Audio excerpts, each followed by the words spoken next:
বন্ধুরা, থাইল্যান্ডে এক বীভৎস ঘটনা ঘটেছে। সাফারি পার্কের জু কিপারকে সিংহের দল টেনে হিঁচড়ে হত্যা করেছে। জিয়ান নামের 58 বছর বয়সী ওই জু কিপারের সাথে এই বীভৎস ঘটনা ঘটে। তিনি ওই সাফারি পার্কের প্রাণী পরিচর্যা কেন্দ্রের একজন কর্মী ছিলেন। বীভৎস এই ঘটনা ঘটার পূর্বেই তিনি তার কারের দরজা খুলে নেমেছিলেন। তখনই পিছন থেকে একটি পুরুষ সিংহ তার মাথার পিছনে আঘাত করে টেনে হিঁচড়ে নিয়ে যায়। এর কিছুক্ষণ পরে সিংহের দল এসে তাকে টেনে হিঁচড়ে দূরে নিয়ে যেতে থাকে। উদ্ধারকর্মীরা এসে তাকে উদ্ধার করে হাসপাতালে নিয়ে গেলে কর্তব্যরত চিকিৎসক মৃত ঘোষণা করে। তার হাত পা মাথা সহ সারা শরীরে গুরুতর আঘাতের চিহ্ন পাওয়া যায়।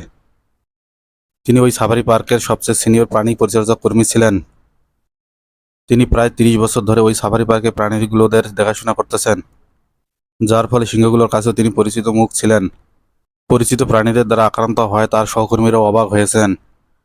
তার সহকর্মীরা বুঝতে পারতেছিলেন না কেন তিনি কারের দরজা খুলেছিলেন।